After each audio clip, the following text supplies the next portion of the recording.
5वां अध्याय। देवताओं द्वारा देवी की स्तुति। चंडमुंड के मुख से अंबिका के रूप की प्रशंसा सुनकर शुंभ का उनके पास दूध बेचना, परंतु दूध का निराश होकर लौटना।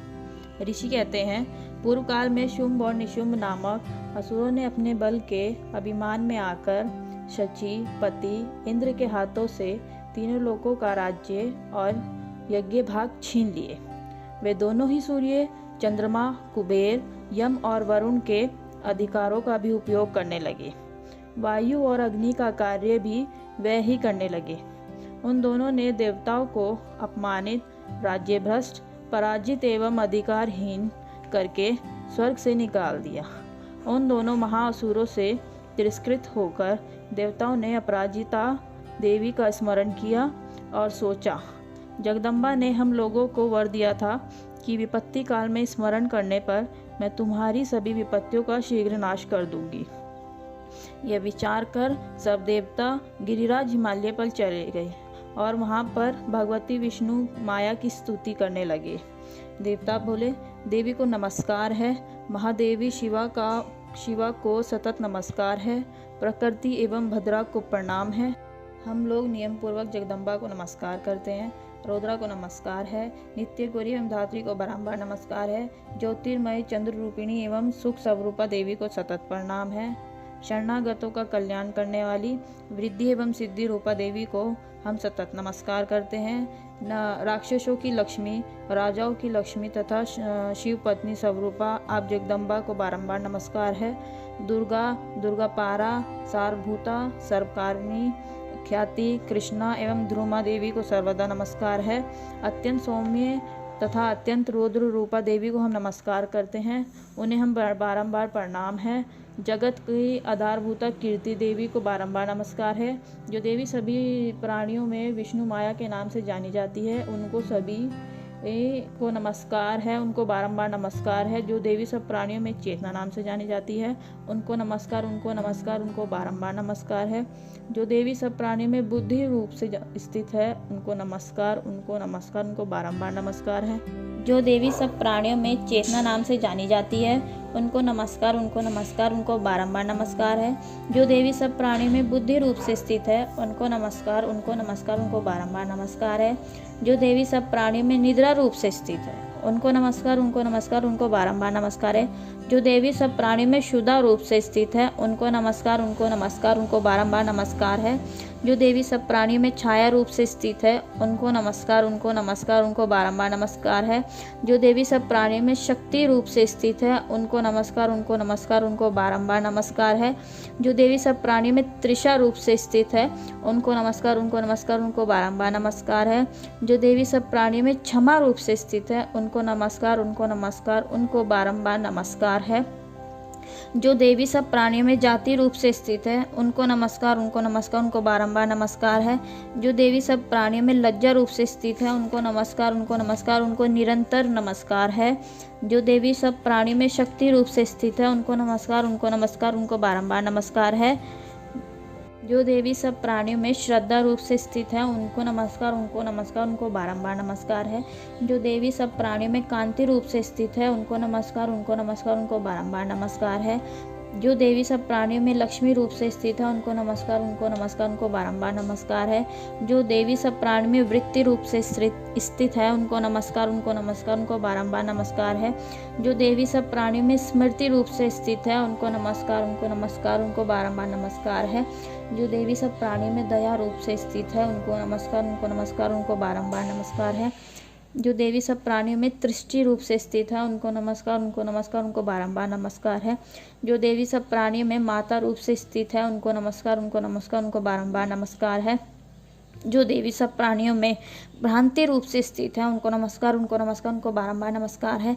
जो जीवों में इंद्रिय वर्ग की अधिष्ठात्री देवी एवं सब प्राणियों में सदा व्याप्त रहने वाली है, उनकी व्याप्ति देवी को बारंबार नमस्कार है। जो देवी चैतन्य रूप से संपूर्ण जगत को व्याप्त करके स्थित है, उनको नमस्कार, उनको बारंबार नमस्कार है। पूर्व काल में अपनी अभिष्ट की प्राप्ति होने से देवताओं ने जिनकी स्तुति की तथा देवराज इंद्र ने बहुत दिनों तक जिनका सत्वन किया, वह कल्याण की साधना भूता ईश्वरी हमारा कल्याण और मंगल करे तथा समस्त विपत्तियों का नाश कर डाले। दुष्ट दैत्यों को सताए हुए हम सभी देवता जिन परमेश्वरी को इस समय नमस्कार करते हैं, जो कि भक्ति से विनम्र पुरुषों द्वारा स्मरण की जाने पर शीघ्र ही संपूर्ण विपत्तियों का नाश कर देती है, वह जगदम्बा हमारे संकट दूर करे। ऋषि कहते हैं, जब देवता इस प्रकार स्तुति कर रहे थे, उस समय पार्वती देवी गंगा जी के जल में स्नान करने के लिए वहां आई।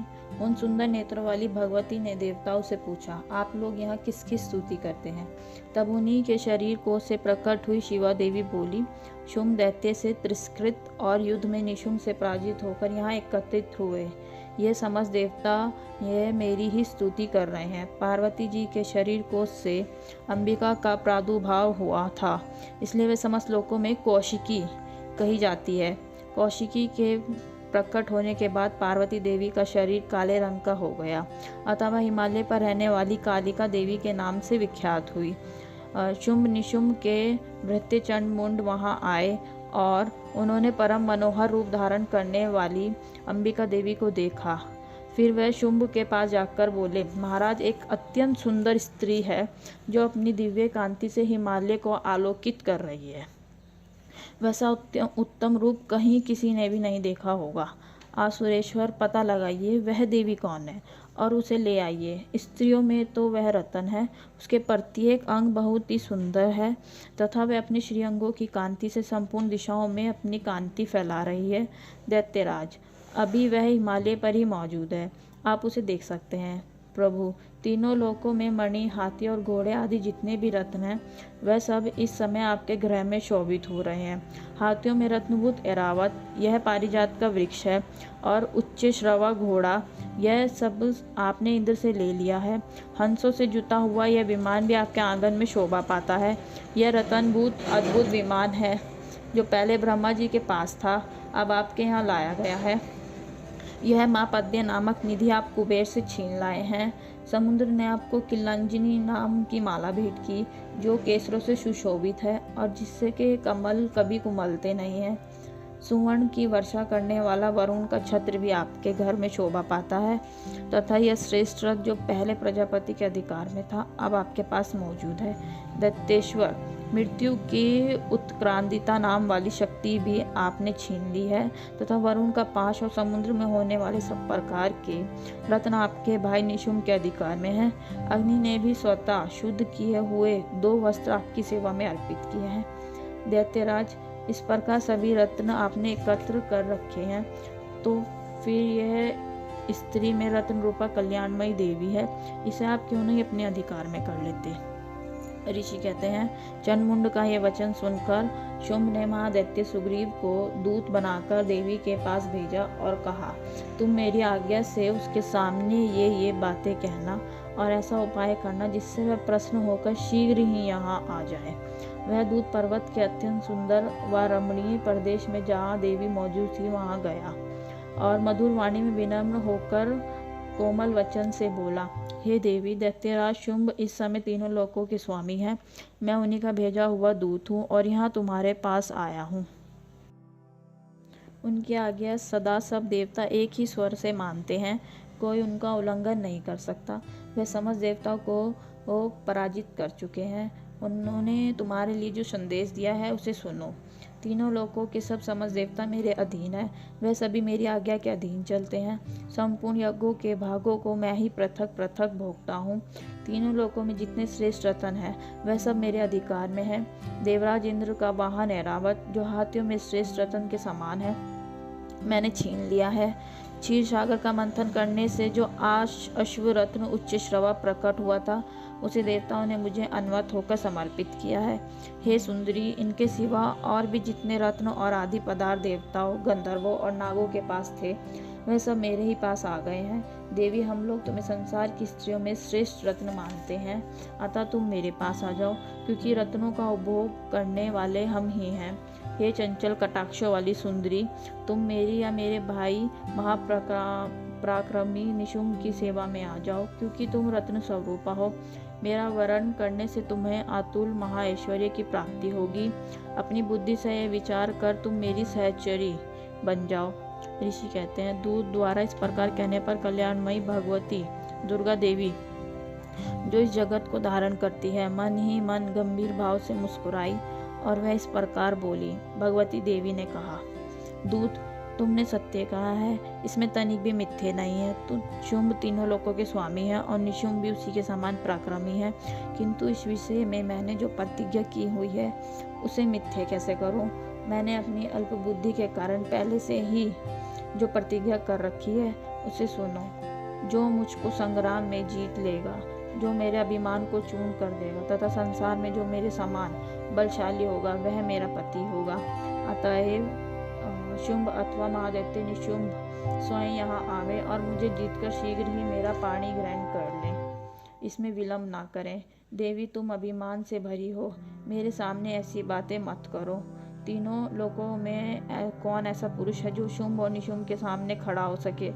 देवी, अन्य देवताओं के सामने भी सारे देवता युद्ध में नहीं ठहर सकते, फिर तुम अकेली स्त्री होकर कैसे ठहर सकती हो?